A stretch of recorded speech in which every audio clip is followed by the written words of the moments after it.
Hello everyone. Before we dive in, don't forget to like and subscribe, and drop a comment telling me where you're watching from and what time it is for you. It really helps YouTube show you more stories like this one. Now let's get started. I remember that Christmas Eve in my Minneapolis condo like it was yesterday, even though every part of it felt ordinary at first. The city outside was quiet for December 24th, the kind of quiet that only happens when snow has been falling softly all day and the streets are packed down and slick. My condo felt warmer than usual, the heat humming quietly through the vents. I had spent the afternoon putting up my tree, carefully choosing ornaments from boxes I hadn't opened in years. I untangled strings of lights and listened to the soft crackle of the bulbs as I tested them before hanging them. The smell of the fresh pine needles filled the room, sharp and clean, and I could almost taste the winter air that had sneaked in every time I opened the window for a second to grab an ornament from the balcony. I had decorated the tree slowly, deliberately. I wanted every branch to have something hanging from it, a mixture of glass ornaments and wooden ones, some I had bought last year, some inherited from my parents' collection. The red and gold balls glinted in the soft yellow light, catching reflections from the city skyline outside. The strands of lights wound through the branches, blinking faintly, giving off that warm, cozy glow. I stepped back and studied it, drinking in the sight of everything I had arranged just so. The room smelled like pine, and the hum of the refrigerator in the kitchen and the occasional distant siren outside were the only sounds. It felt like a perfect, peaceful night. I sat down in my armchair, angled just right so I could see the tree and the city behind it through the floor-to-ceiling windows. I tilted my head, looking at the reflections bouncing off the glass ornaments. That's when I noticed it. At first, I thought my eyes were playing tricks on me. In the curved glass of one of the bigger ornaments near the middle of the tree, I thought I saw someone crouched behind me. It wasn't very clear, just a vague shape, but my heart started racing. I told myself it was a reflection of the room behind me, maybe the light catching a shadow differently, but my stomach tightened. I couldn't see anything when I turned around. My condo was empty, perfectly still, the soft hum of the heater the only sound. I laughed nervously at myself, trying to shake it off. I blinked and looked back at the ornament. The figure had moved. Now it looked closer. Its face was barely visible, but I could see the outline of a smile, too sharp, too wide to be friendly. My pulse jumped, and I leaned forward, my hand gripping the arm of the chair. It didn't move in the real space of my condo. It only moved in the reflection. Every slight motion I made seemed delayed, mirrored by this figure that shouldn't have been there. My first thought was to tell myself it was stress, maybe the city lights reflecting strangely, but a cold knot formed in my stomach. I didn't move, just stared. The figure tilted its head as if studying me, holding that impossible smile. Then very softly I heard my name. My blood froze. It was not loud, not a shout, just a breathy whisper, but it came from the direction of the tree. I wanted to jump up, to run, to check the locks on the doors, but my body felt locked in place. I blinked again, trying to convince myself I was imagining it. The reflection in the glass ornament was clear, now larger, as though the crouched figure had grown closer in the tiny, curved world of the glass. It was still smiling. I wanted to scream but couldn't. Suddenly, all the lights on the tree went out. The room went dark except for the faint glow of streetlights bouncing off the snow outside. I blinked rapidly, and in that darkness, I could still see the figure's face, lingering in the ornament's faint glints. Panic rose like ice water through my chest. My first thought was power failure, maybe a blown fuse, but my condo's apartment panel was fine, every other light still working. It was just the tree. I forced myself to stand. My feet were heavy, but I moved toward the tree slowly, keeping my eyes on every reflective surface. The ornaments caught bits of light from the street, little fragments of the outside world bouncing off their curved surfaces, but nothing moved. The figure was gone. My shoulders sagged a little with relief. I touched the cord of the lights, wiggled the plug. Nothing. My hands shook. I leaned closer, trying to get a better look at the bulbs, when I noticed something that made me stop dead. One of the ornaments had a crack along the side, a tiny hairline fracture that I hadn't noticed before. Behind the glass, the reflection of the room was slightly warped, bending and stretching the shapes around it. That must have been it, the trick of light and curve, making a shadow appear like someone crouched behind me. I laughed quietly to myself, relief beginning to seep in. My pulse slowed as I realized there was no one there. I took a deep breath, my chest tight from fear, and sat back down in the armchair. I looked around, letting my eyes adjust to the room. The city outside was calm, silent, snow piling up in soft drifts along the streets. I reminded myself it was just a reflection, that the human brain could see shapes and faces in almost anything if it wanted to. The sense of unease slowly faded. I reached for my phone to check the time. 10:12 p.m. Only a few more hours until midnight, until Christmas Day. I smiled a little. The night was quiet, the city was calm, and the tree still smelled like pine. Then I realized something. The lights weren't broken. They had just gone off because the plug hadn't been fully seated in the outlet. I pushed it in firmly. Immediately, the tree lit up again, warm and bright. No shadows, no figures crouched behind me. The room felt right again. I sank back into the chair, letting the calm return fully, feeling the tension leave my shoulders. I spent the next hour just sitting there, watching the lights twinkle, listening to the faint hum of the city outside. I thought about how easy it is to let your mind play tricks on you when you're alone, when it's quiet, and when a little bit of fear creeps in. I realized I'd let myself be scared of something that didn't exist, and for a moment, that alone made me feel stronger. I made a mental note to check the ornaments more carefully next year, maybe even replace a few that had cracks.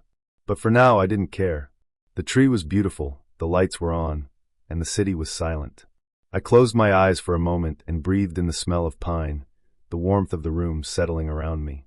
When I opened them again, the ornaments reflected nothing unusual, just me and the cozy apartment behind me. I smiled, a real smile this time, feeling that comforting warmth that comes from being safe and alone in your own space. Outside, snow fell quietly on the streets, and inside, the tree glowed peacefully. I knew I could finally relax, enjoy the night, and let the quiet of the city and the soft lights of the tree wash over me. That Christmas Eve ended exactly how it should. Calm, bright, and safe, with only the usual reflections of light in the ornaments to remind me of the little scare that had passed. I stayed there for a long while, just looking at the tree, appreciating every detail. The way the light caught on the red and gold balls, the tiny scratches and chips that gave each ornament character, the careful arrangement of every branch. I felt grounded, aware of my surroundings, and finally, completely at peace. The city outside stayed silent, the heater hummed gently, and I knew I had nothing to fear. That night, I realized how much power your own mind can have over your fear, and how comforting it is when you confront it and find nothing is actually there. I finally went to bed that night feeling safe, content, and ready for Christmas morning, knowing that even small scares like the one I had experienced could pass, leaving only calm and warmth in their place. It was, in the end, a perfectly quiet, perfectly normal Christmas Eve, and I slept with the tree lights softly glowing beside me, reflections calm, the city silent, and the world exactly as it should be. We decorated the office tree every year, and it was always the same routine. Same fake pine smell mixed with dust, same thin silver garland that never laid right, same box of ornaments pulled from the supply closet that used to hold printer paper. December 16th, 2016 was no different. The building was mostly empty by then, the kind of quiet that only happens after sunset in an office. The lights were still on, but they felt tired. The air vents hummed in a steady, dull way. Outside the windows, downtown Des Moines looked flat and dark, streetlights reflected on the glass like weak stars. I stayed late that Friday to finish reconciling a set of expense reports that had been kicked back twice already. End of year meant deadlines stacked on top of each other, and I wanted to leave Monday clean. My desk was the same as it always was. Beige cubicle walls, a small dent on the right side where someone had rammed a chair years ago, a coffee ring on the desk that never fully came out.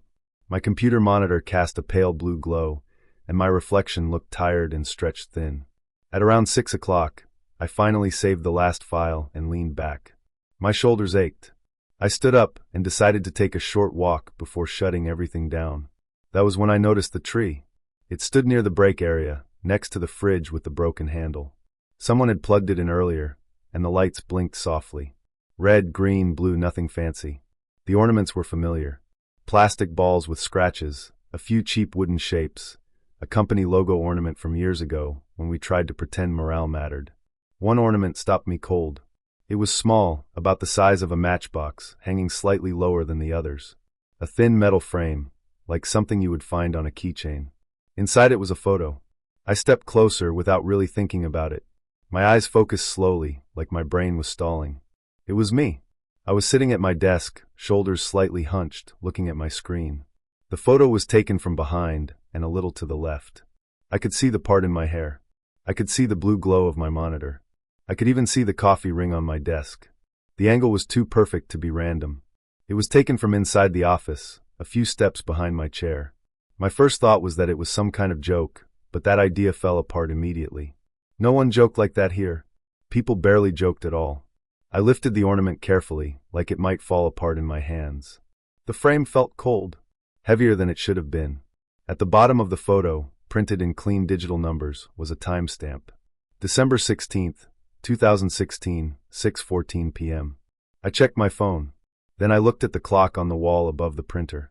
Then I checked my computer screen, which still showed the system time. 6:12 p.m. I was holding the ornament at 6:12. The office felt different right away. The hum of the vents seemed louder. The blinking lights on the tree felt too slow.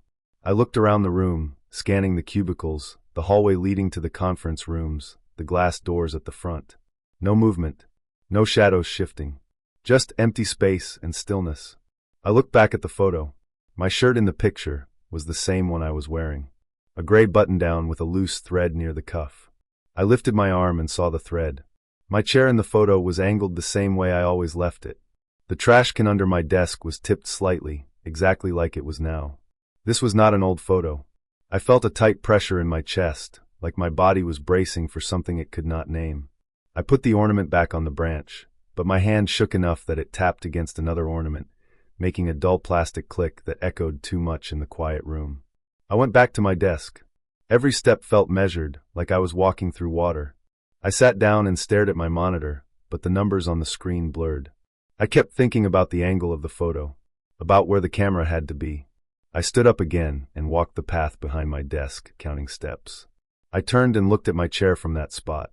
The view matched the photo almost exactly. That spot was in the open walkway between cubicles.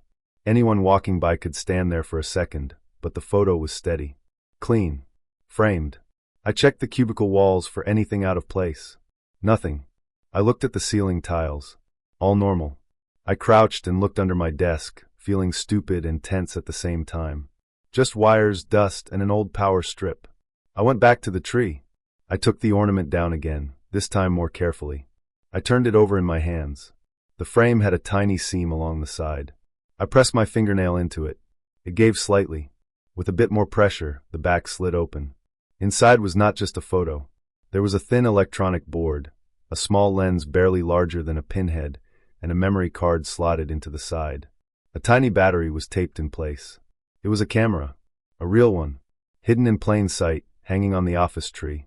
My hands went cold. This was not clever or funny. This was deliberate. Someone had placed a camera in the office, aimed at my desk, and then displayed the result like a decoration. I checked the timestamp again. 6:14 p.m. My mind latched onto the time difference. 2 minutes into the future. I needed that to mean something normal, something boring. I checked the camera board and saw a small digital clock display. It read 6:14. The internal clock was fast. Just a little. Enough to mess with my head. That should have been a relief. It was for about half a second. Then I realized something else. The photo was already printed. Framed. Hung on the tree. That meant the picture had been taken earlier, printed somewhere, assembled into an ornament, and placed on the tree before I ever noticed it. The timestamp being off did not change that. Someone had been watching me. I looked at the tree branches closely. There were 2 more small frames tucked deeper in, half hidden by needles. I pulled them out one by one. Each had a photo.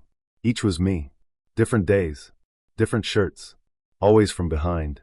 Always at my desk. Each with a timestamp. Different times. All slightly off. I felt exposed in a way I never had before. My desk, my habits, my late nights, all of it had been observed quietly. I thought about who stayed late. About who had access to the supply closet. About the way the tree had gone up while I was at lunch earlier that week. I gathered the ornaments and the camera parts and placed them in my bag. I shut down my computer without finishing anything else. I did not look back at my desk. I walked straight out of the office, my footsteps loud against the floor, my badge swinging too much on its clip. Over the next few days, things became clearer in a way that was sickening rather than comforting. Building access logs showed repeated late entries from one badge after hours. Security footage showed someone standing behind my cubicle, holding something small and steady. Maintenance later found a second camera mounted above the ceiling tile near my desk, aimed down through a vent gap.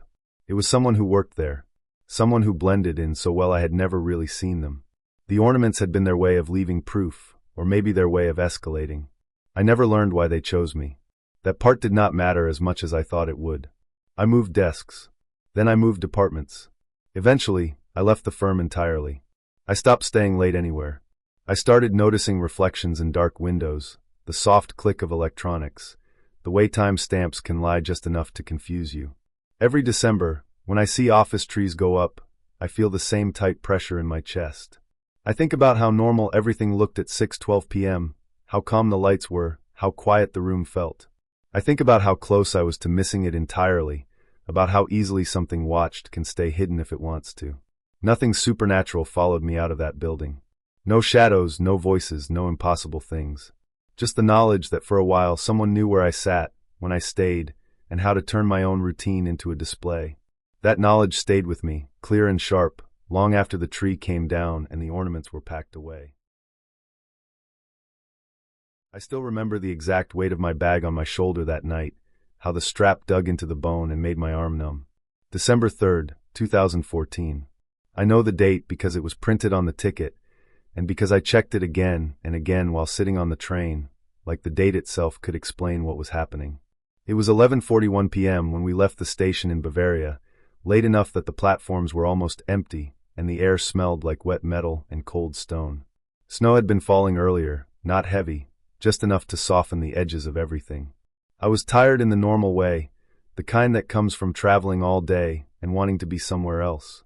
Nothing felt wrong yet. The train was old but clean. Blue seats, fabric worn smooth by years of coats and bags. The lights inside hummed softly. I chose a seat by the window because I always did. I liked watching towns slide past, counting stops, grounding myself in movement. The route was simple. 5 stations. I had ridden it before. I knew the rhythm of it. Stop, wait, start again. I set my phone alarm for my station, even though I didn't need it. The first stop came, and went exactly as expected. A few people got off, a few got on.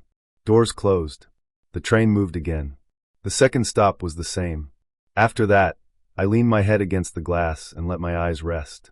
Outside was mostly dark forest broken by small villages. Lights flickered past like low stars.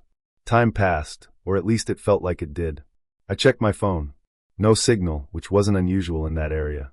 I checked the time. We should have been slowing down. We weren't. The train kept the same speed, the steady pull forward, the sound of wheels on rail never changing. I watched for the familiar glow of the third station, the platform lights that always showed up too bright against the trees. They never came. I sat up. A few other passengers were doing the same thing, shifting, looking around. No one said anything. People don't like to be the first to point out that something is wrong. I opened a map on my phone, even though it wouldn't load. The screen stayed blank. The train kept moving. We missed the 4th station too. By then, the feeling in my chest had changed. Not panic yet, but pressure. The kind that comes when your body notices something your mind doesn't want to accept. Outside the windows, there were no towns anymore. No roads. No lights. Just trees. Tall, packed close together, dark trunks and branches covered in snow. It looked wrong. Not just empty, but unfamiliar, like a place that didn't belong on that line at all. Eventually, a conductor walked through the car. I noticed him because he was the only thing moving besides the train itself. He didn't stop for tickets. He just kept walking, steady, like he was doing a routine check. When he reached the end of the car, he turned back. His face was calm. Bored even. He explained the missed stops in a flat way, something about December routes changing after heavy snowfall. No apology. No details. Just that. Then he moved on. I tried to tell myself that made sense. Snow does change things. Trains get rerouted. Delays happen. But nothing about this felt like a delay. We weren't slowing or stopping. We weren't being redirected to a nearby station. We were just going deeper into somewhere that didn't match any memory I had of the region. I pressed my forehead to the glass again. The cold seeped through. The forest outside felt endless. The same shapes repeating over and over. No signs, no crossings, no indication of where we were. I watched until my eyes hurt, until I started seeing patterns that probably weren't there. At some point, I realized I couldn't remember the last time we had passed anything at all. No buildings. No signal lights. Just trees. My phone battery dropped faster than it should have, the percentage jumping down in uneven steps. I turned it off to save power and immediately felt more alone. I don't remember falling asleep, but I must have. The next thing I remember is the train slowing. Not stopping. Just slowing enough that the change woke me. I looked outside, expecting a platform. There was nothing. The forest was closer now, branches almost brushing the windows. Then the train picked up speed again, harder this time, like it was trying to make up for something. When I finally got off, it wasn't at my station. It was some small place with a single platform and no staff. The name sign was covered in snow. I stood there watching the red lights of the train disappear into the trees, my breath fogging the air. I waited for another train. None came. Eventually, I walked until I found a road. A man in a gas station later told me the line I described had been shut down in 1998 after repeated issues. He said no trains ran there anymore. I laughed it off at the time. People say strange things. Memory is unreliable. Years passed. Life filled in around that night. Jobs, apartments, routines. I told the story a few times, usually as a strange travel memory. The details blurred at the edges, but the feeling stayed. The sense of being carried somewhere I wasn't supposed to be. On December 27, 2022, I was living in New Jersey on a quiet suburban street. It was 2:26 a.m. I know because I checked the clock when the light outside my window changed. Snow had started falling all at once, thick and fast. No wind. No sound. The street light turned the air white. I stood at the window, barefoot on cold hardwood, watching it pile up. At first, it was peaceful. The kind of snow you expect to see on postcards. Then I noticed how fast it was covering things. Cars disappeared first, their shapes rounding into smooth mounds. The stop sign at the corner faded until only the top showed, then nothing. Houses across the street blurred, then vanished behind a white curtain. I pressed my hand to the glass. I couldn't see the end of my own driveway. My phone buzzed in my hand. The vibration startled me. An emergency alert filled the screen. It said that if I could still see snow falling, I was not awake. The words felt wrong, like they didn't belong to any system I knew. I read them again and again, waiting for sense to appear. My heart started to race. I blinked hard once, twice. When I opened my eyes, the snow had stopped. Completely. The air was clear. The street light shone down on bare pavement. I looked for the houses across the street. They were gone. Not covered. Gone. Empty space where they had been. No foundations. No debris. Just flat, dark ground stretching into nothing. I turned, slow, taking in my own house. It was still there. Every light on, every room glowing warm and yellow, like it was waiting to be seen. I checked my phone again. No signal. No new alerts. The time was the same. I walked through the house, touching walls, counters, door frames. Everything felt solid. Normal. I looked out every window. Nothing but darkness beyond my yard. No stars. No sound. I tried the front door. It opened. Cold air rushed in.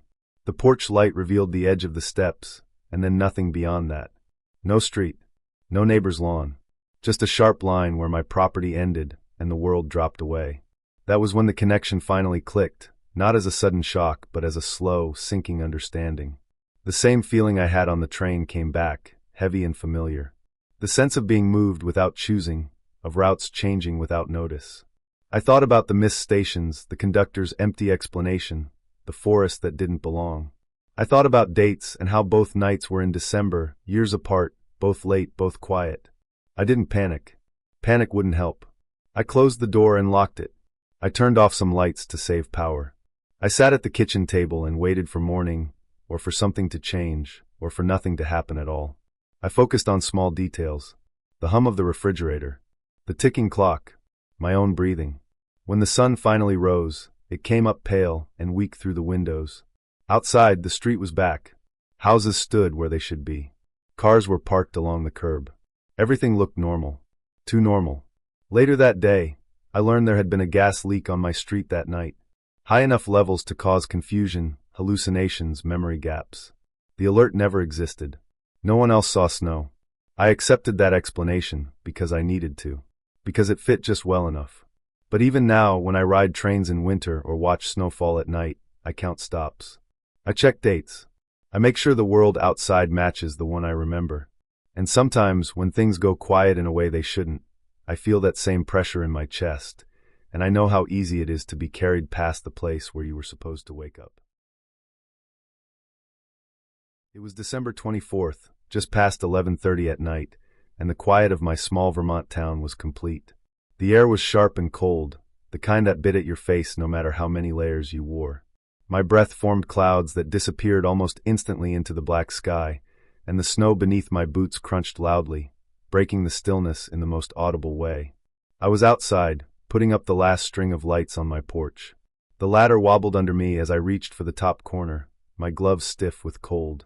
I had spent the entire evening decorating, trying to make the house look warm and inviting, even if no one would come by to see it this year. The town was small, almost empty during the holidays, and most of my neighbors were off visiting family. As I leaned back to admire the new lights, I thought I heard something faint in the distance, a soft, melodic sound that was almost swallowed by the wind.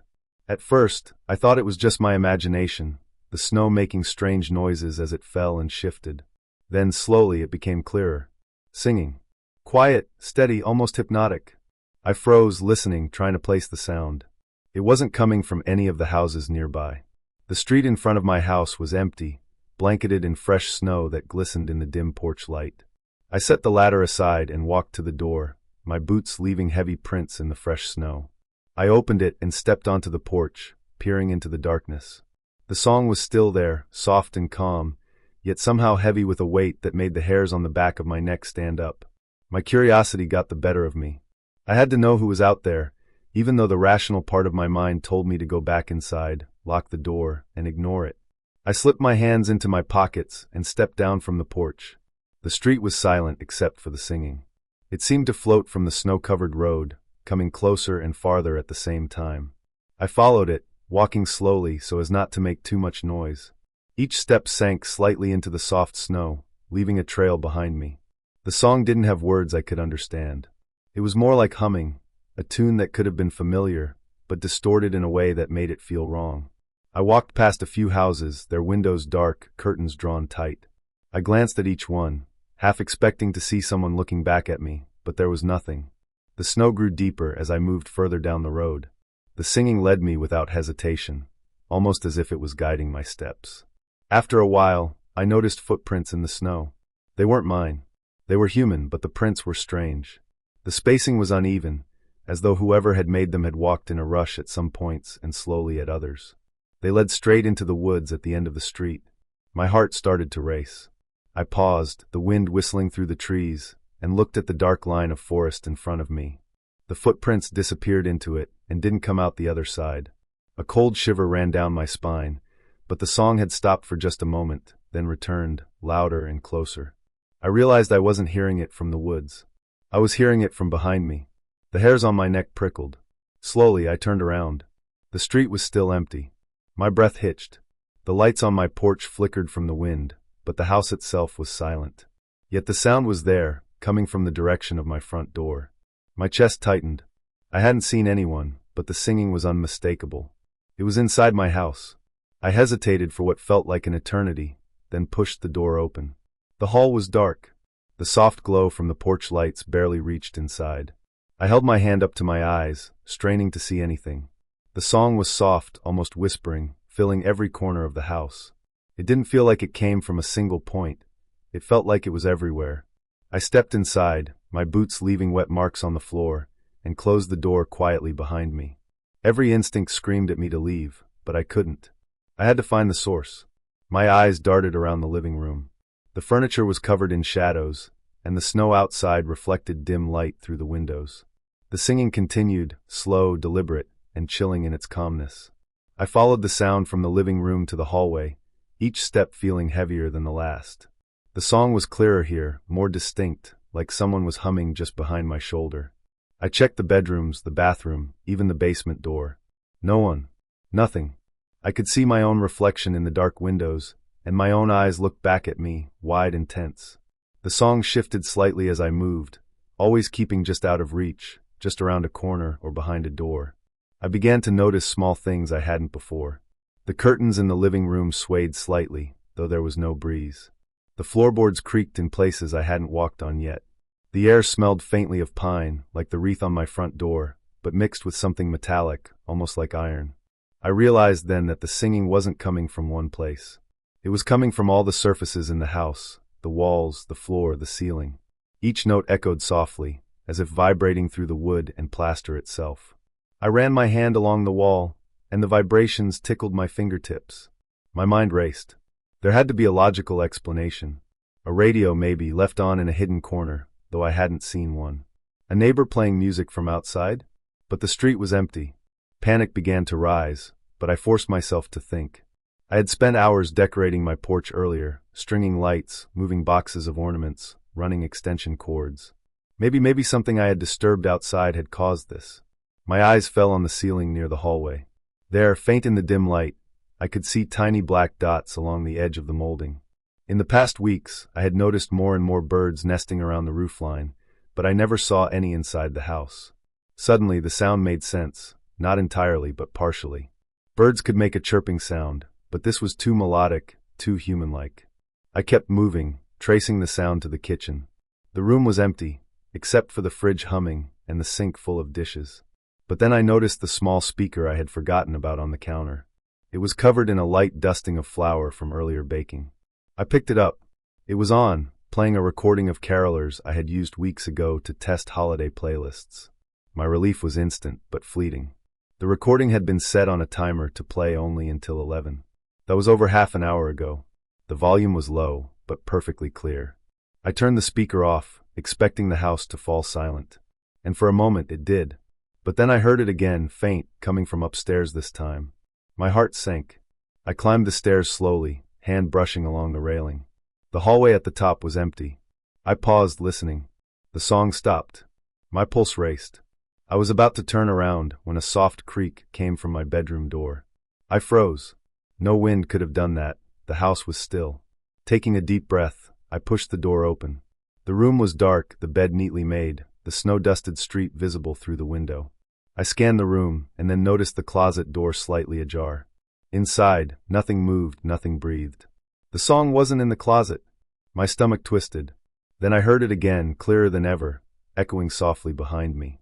I spun around, my eyes falling on the mirror across from the door. And I saw it. Not a person, not a shadow, not a ghost, but a faint vibration in the reflection itself.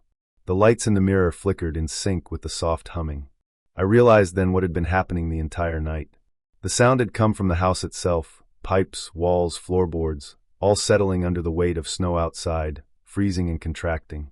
The house was alive in its own way, shifting and creaking, creating harmonics that sounded exactly like singing. My mind raced at first, trying to reconcile the eerie perfection of the notes with reality. I sat down on the edge of the bed, shaking, finally understanding. It wasn't supernatural. It wasn't someone following me. The house had simply made the perfect sound at the perfect time, playing on the echoes and the silence of the night. I laughed quietly, tension leaving my shoulders in slow waves. The relief was overwhelming. I checked every room once more, ensuring no intruder could be hiding. The house was mine entirely.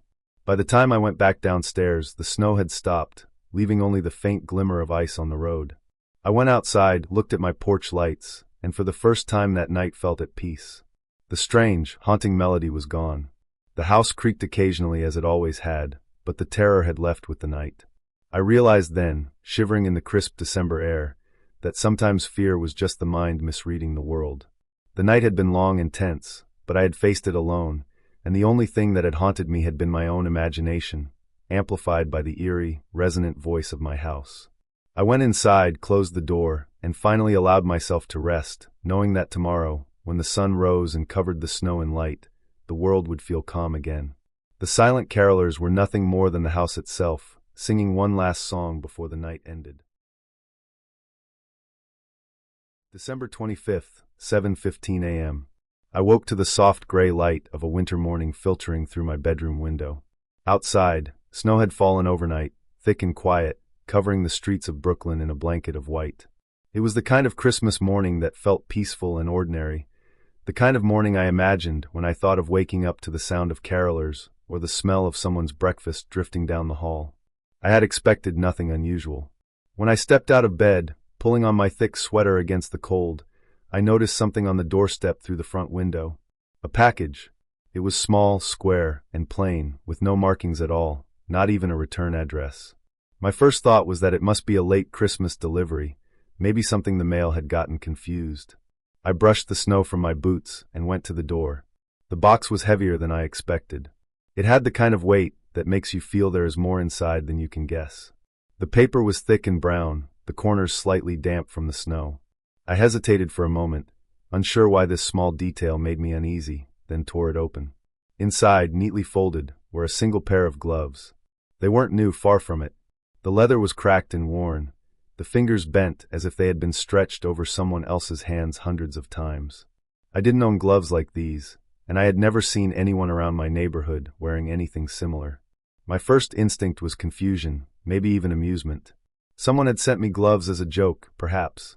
Then I noticed the note tucked inside the gloves. The handwriting was careful, small, precise, almost clinical. "I've been watching you. Merry Christmas." I froze. My hands trembled slightly as I held the note, feeling the wet leather gloves press against my fingers. Wet. The leather was cold and damp, and the smell hit me almost immediately, earthy, metallic, a little like melting snow mixed with something faintly chemical. It was the smell of someone who had been outside in the cold, in the dark, and had handled the snow before touching the gloves. I stepped back from the door and felt my pulse quicken. Watching me? Who could be watching me? I live alone. My apartment is on the first floor, facing the street, but the street is usually quiet at this hour. I ran my eyes over the snow outside, trying to imagine if anyone had been out there early enough to leave the package, but the street was untouched except for the faint tracks of a snowplow from the night before. Whoever had left it had been careful, almost too careful. I closed the door slowly, keeping the note and gloves in my hands, and walked back to my living room. I wanted to tell myself it was just some stupid prank, maybe a neighbor with a twisted sense of humor, but the way the note had said, "I've been watching you," made it impossible to ignore the meaning behind it. My living room felt suddenly too small, the windows too thin. I went to peek through the curtains at the street, my eyes scanning every shadow, every parked car, every dark corner. Nothing. Just the soft, untouched snow reflecting the gray light. The gloves sat on the coffee table, dampening the wood slightly. I turned them over in my hands again, feeling the cracks in the leather, noticing the faint scratches along the surface. Whoever had worn these gloves had been outside, had touched snow, had handled the package carefully enough not to leave fingerprints. It was deliberate. They had chosen this exact moment to send them. Christmas morning. I tried to shake it off and focus on something else, anything else. I moved to the kitchen and made coffee, the smell strong and bitter, warming my hands around the mug. But even as I sipped, I couldn't stop thinking about the gloves, about the note.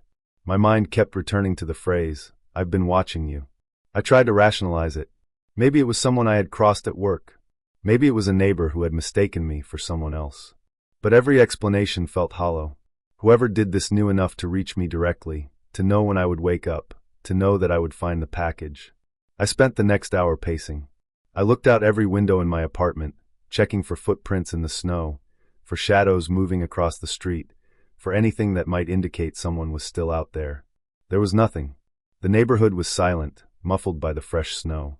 But I couldn't shake the feeling that someone had been near me, close enough to see inside my apartment, to know my routine. By mid-morning, I forced myself to call the local precinct. I told them about the package and the note. They asked me questions. If I knew anyone who might send something like this, if I had recent conflicts, if I had security cameras. I answered honestly, trying to stay calm, but the officer's tone was polite and distant. They said they would note it, maybe send someone by to check, but I got the sense that unless something escalated, there wasn't much they could do. After the call, I sat at the kitchen table, staring at the gloves. I considered throwing them away, burning them, doing anything to get rid of the reminder, but I couldn't. It was like keeping them out in the open made the fear real, and maybe that was safer than pretending it wasn't there. Hours passed. The snow started to melt under the weak winter sun, and the street outside slowly came to life. People walked dogs, neighbors shoveled sidewalks, cars rattled by. The ordinary movements of the city should have been comforting, but they weren't. Every person walking past my window, every figure I caught in the reflection of the glass, made my stomach tighten. Finally, around midday, I decided I couldn't stay inside any longer. I needed to see that the threat wasn't immediate, that the package was just a message rather than a continuing presence. I bundled up in my own gloves, coat, and scarf and stepped outside. The air was cold and sharp, burning my lungs. I examined the area near my doorstep carefully. There were no footprints that led away from the door except my own.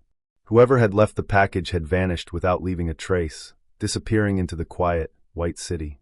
I returned to my apartment and sat down, feeling the weight of the day pressing down. I looked at the gloves again, the damp leather now stiff from the cold. I realized that fear had a strange quality. It could live in a single object, a single note, and stretch across hours, even days. But it also could be confronted. I didn't need to ignore it. I didn't need to wait for it to escalate. I could take control. By late afternoon, I called a friend who lived nearby and asked if they could come over. Not to stay the night, not to solve the mystery, just to sit with me while I handled the situation. When they arrived, we went together to the local precinct. I handed over the gloves and the note, explained everything again, and this time the officers agreed to take them in for evidence. They assured me they would keep watch on the neighborhood, patrol the streets more frequently. It wasn't a complete solution, but it was action. It was a step toward reclaiming some normalcy. When we returned to my apartment, I finally allowed myself to breathe. The snow outside had softened into slush, the city moving again. I set the coffee on the table, and for the first time all day, I felt a flicker of relief. The gloves were gone, the note was in safe hands, and I had done something rather than just waiting. I realized that the fear, though sharp, had been contained. That evening, I sat by the window with my own warm gloves on, watching the city lights reflect off the wet streets. I could feel the tension in my shoulders slowly ease. I didn't know who had sent the package, and I might never know. But I knew I had taken control of my own safety, and that awareness was stronger than any anonymous threat. The rest of Christmas passed quietly. I stayed home, made dinner, watched the city outside, and for the first time in hours let myself relax. The gloves that had once filled me with fear were gone, and in their absence, I realized that the world could still feel safe. It wasn't perfect, it wasn't magical, but it was real, and that was enough.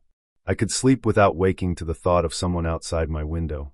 I could look at the quiet street and know that I had faced the fear, taken steps, and survived. And that was the gift that finally came. Not the gloves, not the note, but the knowledge that I could handle the unexpected, the threatening, and still move forward. I closed the curtains that night, feeling the snow pile softly against the glass, feeling the warmth of my apartment, and for the first time in a long time, I felt safe. The morning had been terrifying, but the day ended with clarity. Fear could visit, but it could also be sent away. The gloves were gone, the note was gone, and I was still here. Still safe. Still in control. The city around me hummed with life, and I knew that no stranger's shadow could take that from me.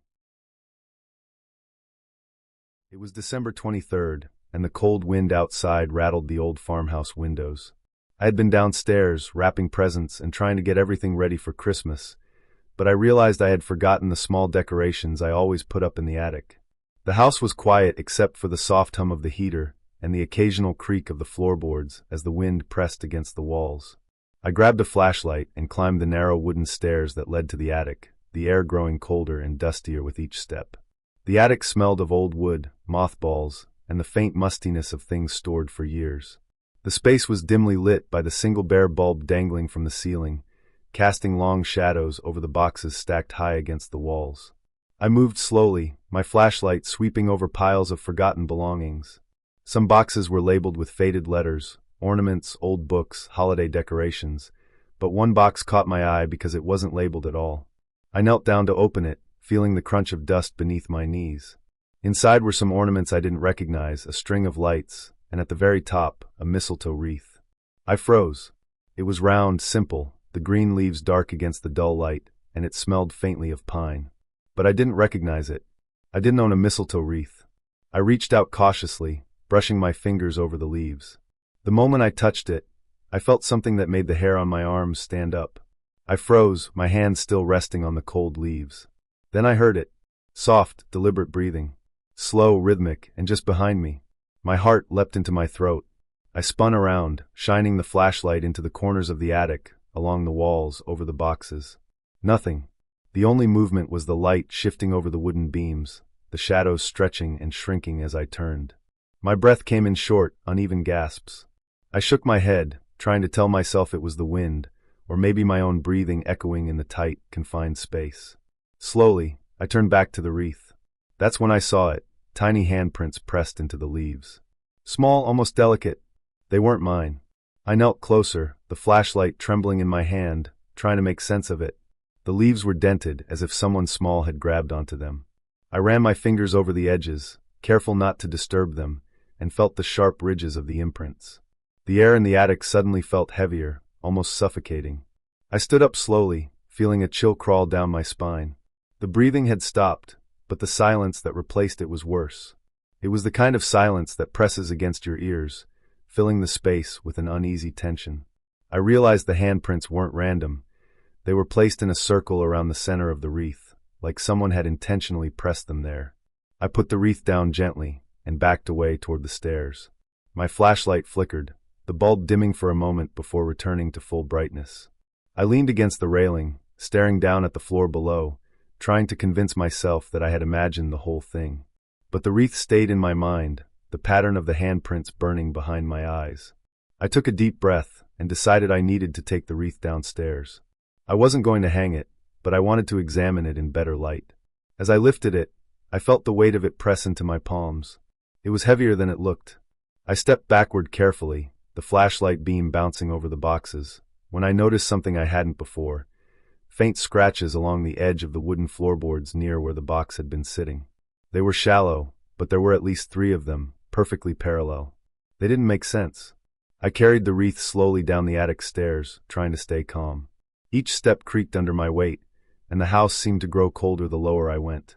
The wind outside had picked up, rattling the windows harder now.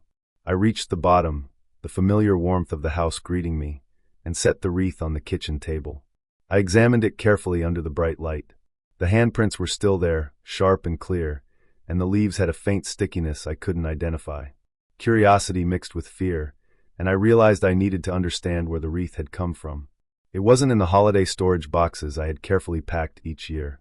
I checked the attic again for any sign of someone else being up there, any footprints in the dust, but everything was still. No signs of a person, no dropped tools, nothing. Just the wreath and the strange handprints.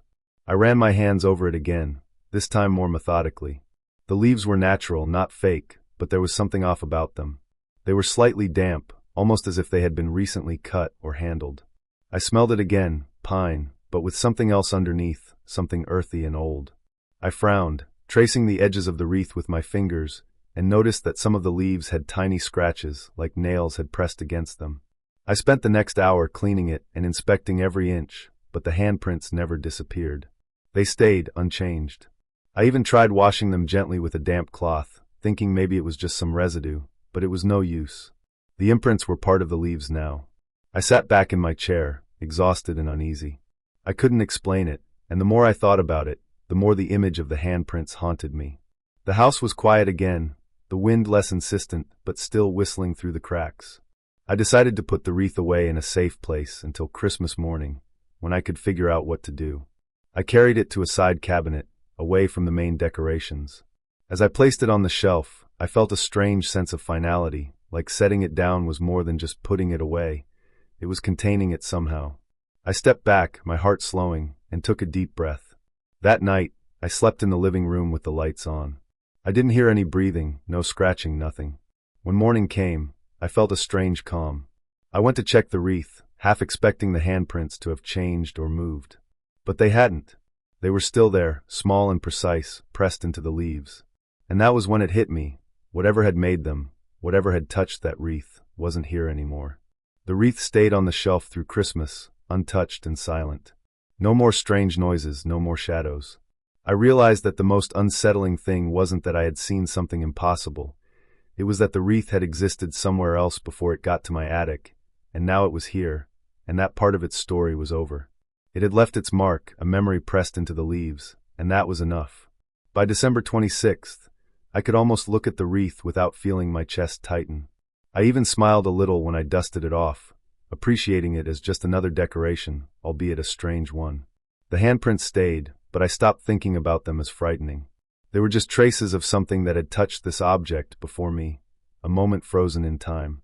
I put it at the center of the living room, where everyone could see it, and for the first time, I felt like the story had ended on my terms.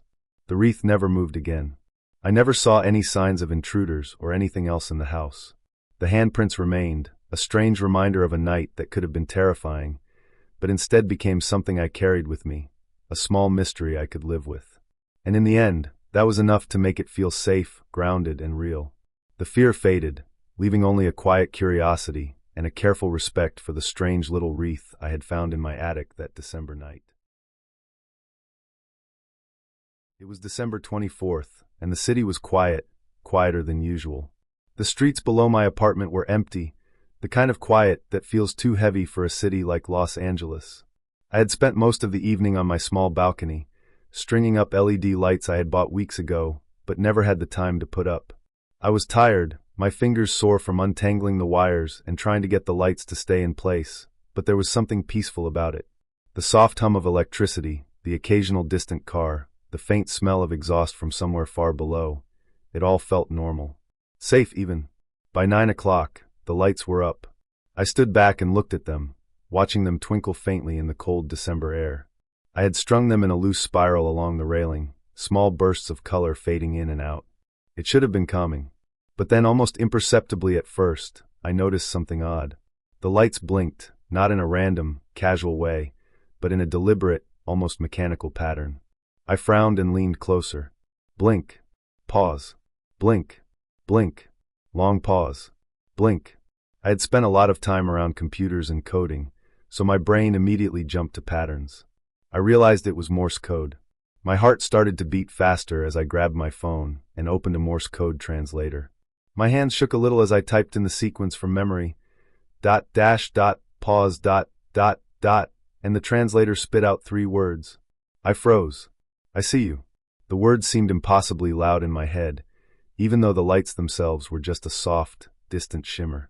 I lived on the 14th floor, and from where I was standing, it didn't make sense. No one could see inside my apartment. No one could even be close enough on the street below to track me with any certainty. Yet the message was there, blinking at me from my own balcony. I stepped back, trying to calm myself. Maybe it was a prank, someone with another apartment across the street, some idiot messing with their own lights in a way that just happened to line up with mine. But when I looked across the street, my stomach dropped. There it was. Another set of lights, directly across, in the apartment building facing mine. And they were blinking too. Every flash perfectly mirrored mine, responding to each blink I hadn't even intended to send. It wasn't random anymore. The lights across the street were reacting to me. They were watching me, timing their flashes exactly with mine. I stumbled back inside, fumbling to close the sliding glass door. I locked it, checked the windows, double-checked the deadbolt, and yet my eyes kept drifting back to the blinking pattern. It kept going, faster now, more urgent. Dot dash dot dot dot dot dot. The pattern repeated, like it was reading me, counting my reactions. My chest tightened, and I felt cold sweat on my neck, the kind of cold that starts in your bones and climbs upward. I turned away from the window and tried to breathe. I told myself it was impossible, that someone was just a little too coordinated with their lights, or maybe it was some weird electrical issue. But I knew better. I had spent enough nights alone in apartments, working late, noticing small anomalies. This wasn't a glitch. This wasn't coincidence. I moved away from the window, but the lights didn't stop. Through the glass, I could see the mirrored flashes, exactly across the empty streets, perfectly timed. The city was eerily quiet, the kind of quiet where every sound seemed too loud. The faint hum of my refrigerator sounded like a roar. My own breathing felt intrusive in the stillness. I tried to distract myself. I turned on every lamp, every light I had, hoping to break the rhythm, hoping that flooding my apartment with light would confuse whoever, or whatever, was doing this. The LEDs didn't stop. They continued their message, blinking out in perfect cadence, and I realized with a sinking heart that it didn't matter how much light I turned on. They could still see me. Or at least, they could still reach me. I considered calling the police. I considered calling the building management. But what could I say? Someone is blinking at me in Morse code from a building across the street. They would think I was crazy. And maybe I was. I had never felt this helpless before, this trapped inside my own apartment with the city outside completely empty, yet feeling like someone, or something, was watching, calculating, measuring my every move. Hours passed. I stayed inside, hiding in the corner of my living room, trying not to make a sound.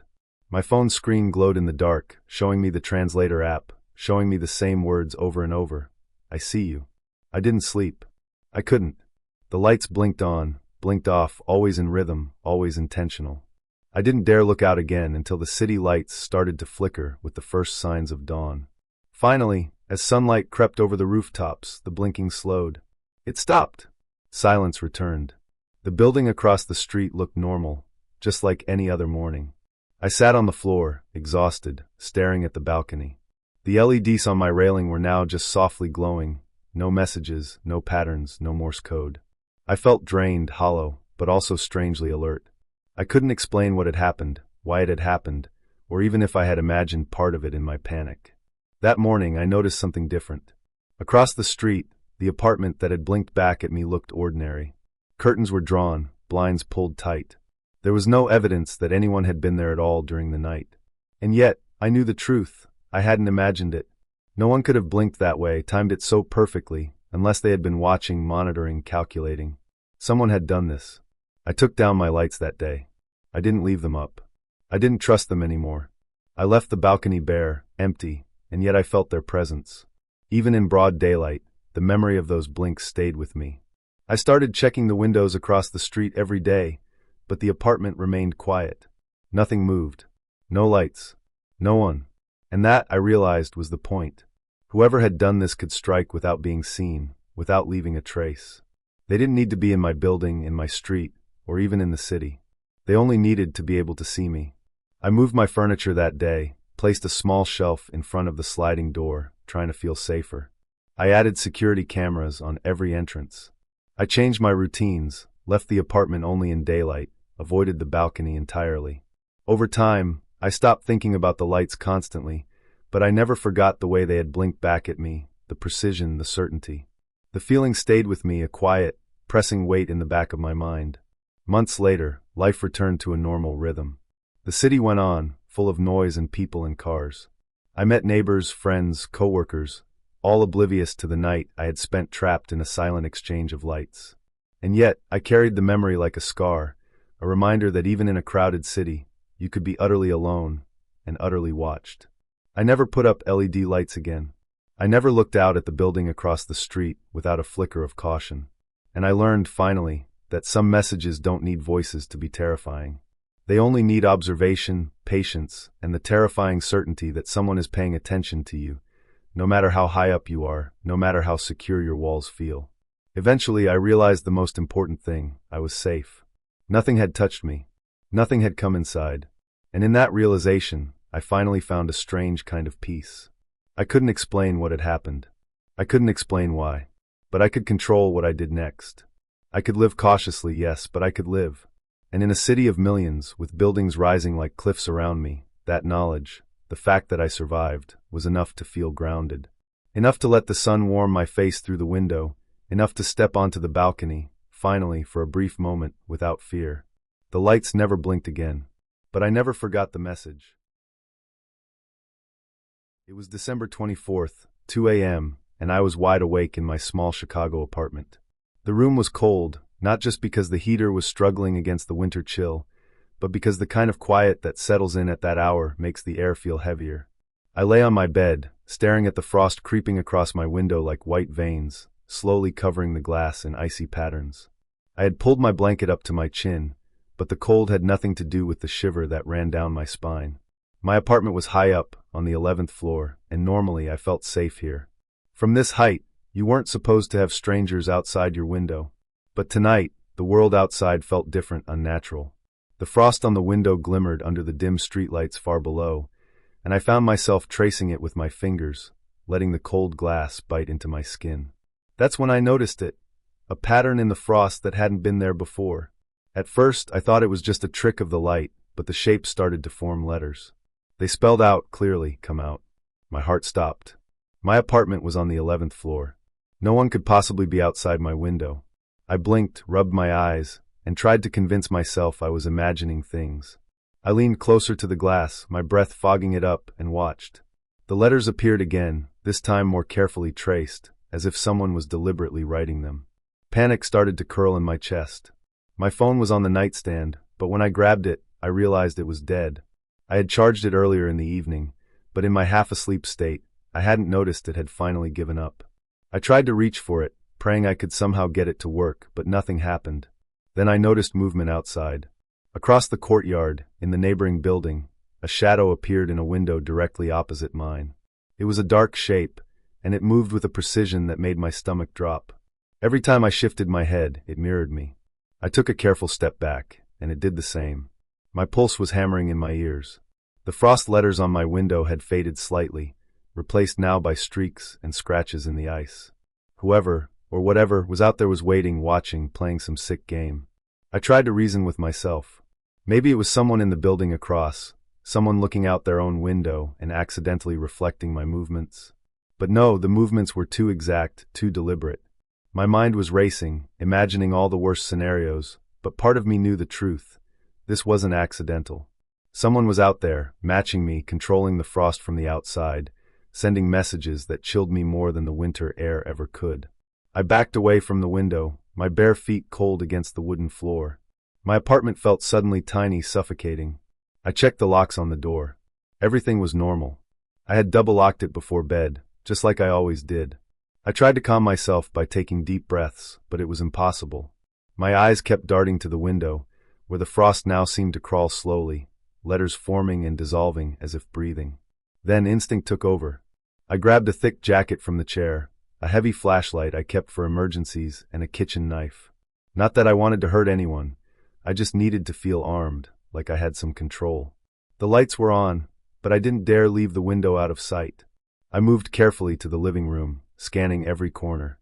Every shadow seemed suspicious. The apartment, usually a safe cocoon, had turned into a trap. The shadow outside was still there, perfectly aligned with my movements. I even crouched low to see if it would follow, and it did perfectly.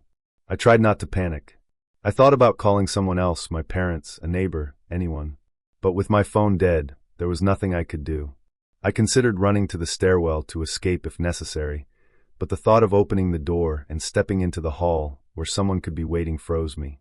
Hours, or maybe minutes, passed in this terrifying standoff. My body was tense, ready to sprint, my hands clammy. I finally realized the shadow wasn't doing anything aggressive, just mimicking, and the frost letters stopped coming. My chest eased a little, though the tension didn't leave. I wondered if it had been someone testing me, or maybe just a person trying to scare someone they thought was asleep. The winter wind whistled outside, and I could hear faint sounds of the city far below, sirens, the distant hum of traffic, the occasional bark of a dog. Everything else was normal, except for that window. Then an idea came to me, almost too simple to be true. If the shadow was mimicking me, it was watching me closely. If I could trick it, maybe I could get some control back. I sat down on the floor and pretended to sleep, curling up under the blanket, careful not to make any movements.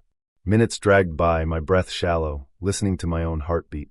I could feel the tension easing as the shadow outside finally stopped moving, holding perfectly still, waiting for me to react. I stayed like that until the first hint of dawn light touched the city skyline. The frost had mostly melted, leaving only faint traces on the glass. When I finally opened my eyes fully, the shadow was gone. I could see people in the neighboring building moving about as usual, and the city looked normal again, almost peaceful. I realized I had survived the night without giving the person, or whatever it was, the reaction they wanted. After that morning, I went to the building manager and reported what had happened. Security cameras confirmed something I couldn't have imagined. Someone had been on the roof of the neighboring building, high enough to reach the frost on the windows with a spray bottle and a thin tool, tracing letters in the ice. They had been carefully watching, timing everything, making sure I noticed. The police were able to track them and ensured they could not access the rooftop again. I changed the locks on my apartment and installed extra security measures. The rest of the winter passed without incident, but I never looked at frost on a window the same way again. Every time I saw ice creeping across the glass, I remembered that night and how something seemingly impossible could feel so real. It was terrifying, but surviving it taught me something about staying calm, thinking clearly, and using your head in situations where panic seems natural. I had been powerless for a moment, but I found a way to protect myself. And that, I realized, was enough. It wasn't fairy tale magic or ghosts or monsters. It was just a person real and terrifying in their planning, but understanding that made it less scary in the long run. I could deal with real threats. And that night, I learned I was stronger than I thought, capable of facing fear and coming out the other side. Even the frost on the window, once a source of dread, now reminds me of my own resilience and how careful observation, patience, and staying calm can get you through the darkest hours. I never saw the person again, but I didn't have to. The city is full of strangers, some harmless, some not, and the knowledge that I survived that night made me feel ready for whatever comes next. That December night was over, and I was still here, alive, awake, and unbroken. It was December 25th, around 8:30 in the evening. The lights on the Christmas tree cast a warm, soft glow across the living room, flickering slightly as the candles on the mantelpiece danced. I had spent the entire afternoon cooking and preparing for a small Christmas dinner with my family. The smell of roasted turkey mixed with the aroma of baked potatoes and cinnamon from the pies filled the air. Everything felt cozy, the kind of quiet, contented comfort that comes from being in your own home during the holidays. I had set the table with the best plates, polished silverware, and folded napkins into neat triangles. Outside, snow had begun to fall lightly, dusting the hedges and the pathway to the front door. The street lights made the snow sparkle like tiny crystals in the darkness. I was in the middle of adjusting the cranberry sauce on the plate when there was a knock at the front door. I froze, a sudden flicker of unease passing through me. At this hour, on Christmas night, we weren't expecting anyone. I wiped my hands on a kitchen towel and walked to the door, peeking through the frosted glass. Standing there was a man in a Santa suit. At first, I thought he might be someone from the neighborhood playing a prank or trying to be festive, but as I looked closer, I realized that the suit was old, worn, and dirty. It hung off him in odd ways, and the white fur trim was gray in places. His black boots were scuffed, and there was a faint, musty smell in the air around him even through the closed door. He smiled at me, and for a moment, I felt my stomach tighten. There was something in his expression that didn't feel right, an almost too wide, too fixed smile that didn't reach his eyes. They were sharp, calculating, and they seemed to be looking right through me. I couldn't place it, but there was a flicker of recognition, like a memory from somewhere I didn't want to remember. I shivered and stepped back slightly, unsure of what to say. "I heard there's room for one more," he said, his voice calm but strangely flat, almost rehearsed. I hesitated, trying to make sense of it. Who would just show up here now at this hour on Christmas night? My parents weren't home yet, and it was just going to be me for a little while. I wanted to close the door, but something in his stance made me pause. He didn't push, didn't shove, just stood there patiently, smiling as if waiting for me to invite him in. That smile was the thing that unsettled me the most. There was a strange familiarity about it that gnawed at my mind. Before I could make up my mind, he was inside. I must have left the door open when I stepped back. I still don't know how he moved so quickly. He was there, standing in the hallway, looking around my house as if he belonged there. My heart pounded, but I told myself it was absurd. Maybe I was just tired. Maybe the holiday stress had made me imagine things. He smiled again, nodded at the Christmas tree, and then moved toward the dining table where I had laid out the food. I froze, unsure if I should tell him to leave or if it was too late. When I blinked, he was already sitting down at the table. I didn't hear him sit. I didn't even realize he had moved until I saw him holding a fork in his hand, starting to eat. The sound of his fork clinking against the plate made my stomach twist. Every instinct screamed at me that this wasn't right. He was eating the food I had carefully prepared for my family, the dishes I had spent hours making, and he was doing it with ease, like he belonged there. I wanted to shout at him to stop, to get out, but my voice caught in my throat. My legs felt heavy, as if rooted to the spot. I stood there, trying to make sense of the situation. He didn't say anything, just ate calmly, methodically, as if he had been invited 1,000 times before. I noticed little things, the way his eyes flicked toward the kitchen whenever I moved, the way he seemed to measure the space around him, memorizing everything. He didn't appear to be in a hurry, but there was a quiet precision in the way he handled the silverware and the plates. My hands shook slightly as I tried to think. Should I call the police? Should I just leave the room and hide? The thought of confronting him directly made my chest tighten, and yet leaving the room felt impossible. Time seemed to stretch. The snow outside continued to fall, muffling the sounds of the neighborhood. Every little creak of the floorboards sounded amplified, making me jump. I tried to rationalize. Maybe he was homeless, maybe he was hungry. But the way he moved, the way he sat there with confidence, the way he looked at me occasionally without asking, it wasn't just hunger. It was something colder. I realized then that I had to do something, and fast. I remembered my phone on the counter. Quietly, I crept toward it, trying to make my movements seem natural, like I was just tidying the table. The man didn't flinch, didn't even glance up. I picked up the phone, my hands trembling, and unlocked it. Just as I was about to dial, he looked at me. Not with the friendly, familiar smile this time, but with something sharper, a slight narrowing of his eyes. My fingers froze on the screen. Then I remembered the back door. It was locked, but I had the spare key. I could get out, call the police from a neighbor's house, or even just run and get help. I weighed my options quickly. The man had not yet noticed that I had the phone, but he had started to clean his plate, moving with that same slow, deliberate precision. My heart pounded in my chest, and I forced myself to take a step back toward the door. In a sudden rush of courage, I grabbed my coat from the hall and slid on my gloves. I moved toward the back door, keeping an eye on him. He didn't move from the table, but I felt his gaze on me, heavy and assessing. I unlocked the door quietly, keeping my back to him. The cold air hit me instantly, cutting through the warmth of the house, and I pushed the door open. Snowflakes dusted my hair, and the world outside felt sharp and alive. I ran. I ran down the path, across the street, and up to a neighbor's door. I pounded on it until they answered, breathless, shaking, trying to explain what had just happened. The police came quickly. When we returned to my house, the man was gone. Nothing was missing, nothing appeared to be taken, but the table had been disturbed. The dishes were in disarray, and the food was cold, eaten in a way that was deliberate, invasive. I never saw him again, and there were no leads, no descriptions that led anywhere. But after that night, I changed my habits. I always locked doors, even when I was inside. I never left the back door unlocked. And every year, I checked the Christmas lights and the hedges, making sure no shadow lurked outside. It was terrifying, yes, but there was something else. A lesson buried in that night. I learned that danger can arrive without warning, without reason, and sometimes it doesn't announce itself with a scream or a weapon.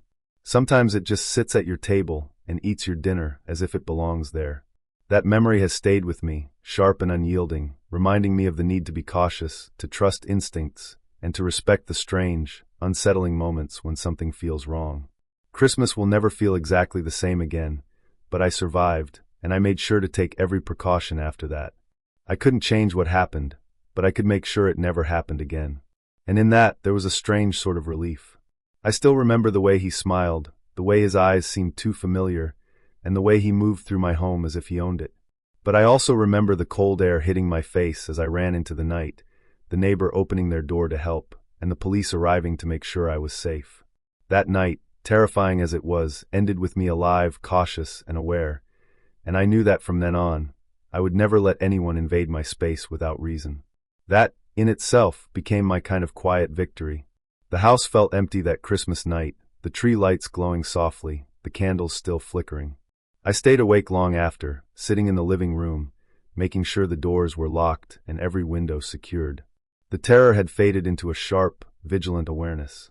It wasn't a magical victory, and it wasn't a happy fairy tale ending, but it was real, and it was mine. I had faced something frightening, something that didn't belong, and I had survived it. And that survival, in its quiet, practical way, was enough.